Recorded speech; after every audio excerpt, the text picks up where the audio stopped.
So recently I had the opportunity to work on this Adafruit I2S EMS microphone, which is SPH0645, as you can see on the screen. It's a digital microphone with the which is very good to get data.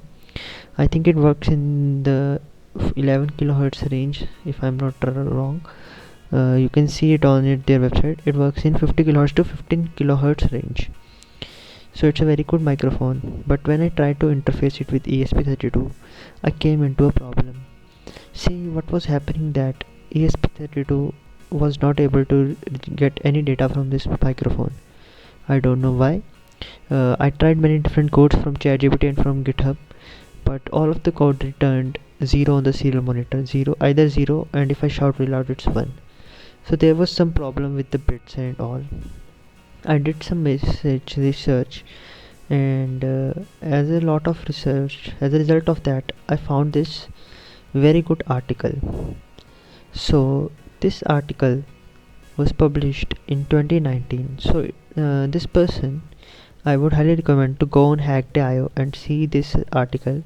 At it, this person did a lot of research on the same topic, and he found out that this particular sensor, I2S MEMS sensor, is not compatible with ESP32. And you can see his findings. I will link this article in the video's description.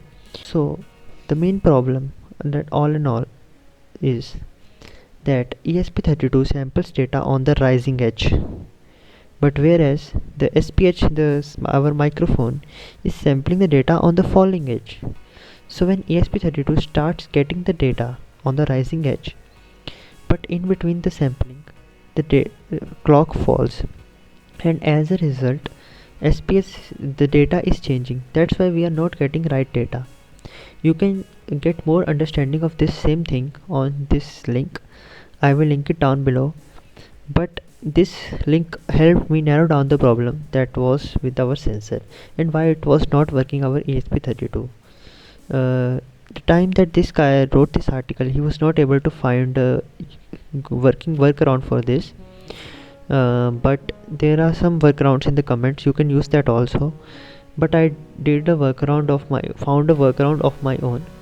So this is the workaround that I have found, and this is the code for that. So what we did is that we starting measuring the data. For this, we configuring the ESP32 to read both left and right channels. Even though the mic is mono, we are measuring the both channels.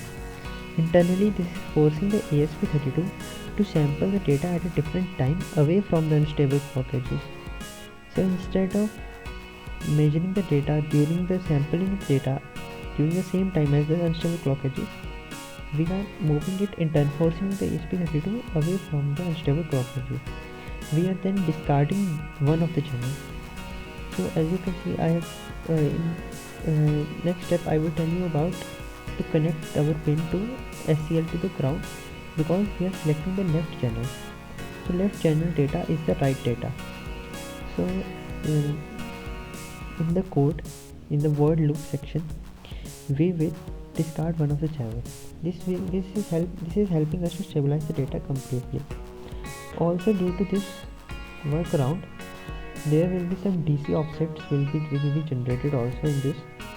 So this DC offset is around minus 3500. So whenever there is silence, it is minus 3500.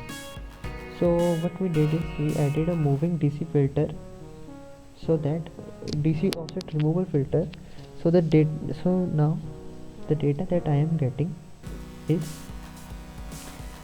also removing the DC offset filter. So now we will get the data around minus 2 plus 50. This was the workaround that I found out, and exceptionally it worked.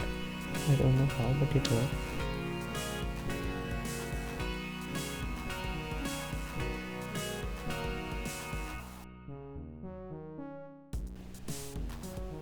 Now here is the circuit diagram. So we connect the voltage pin, and we will connect the BCLK pin to 26.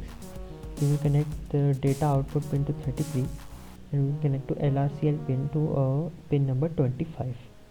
And make sure you connect SCL to ground, because this is the most important pin, as it will select our left channel instead of the right channel, because we are measuring the data of the left channel. We want the data of the left channel.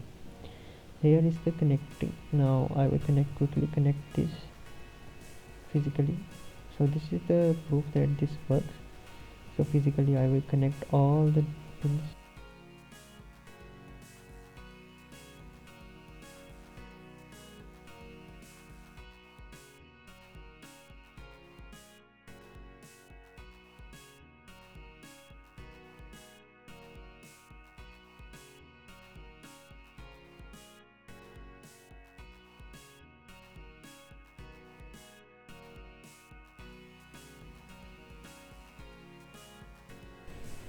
So now I will upload the code, connect our ESP32, upload the code, wait for it. Now we will open the serial monitor. As you can see data. So whenever I will be silent, the data will be small, and whenever I will speak, there will be some fluctuations in the data.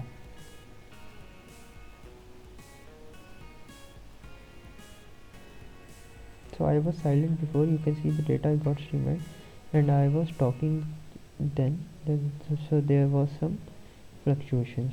If you want, you can do some other things with it. You can apply FFT and do whatever you want. This is the workaround I found out. So thanks for watching.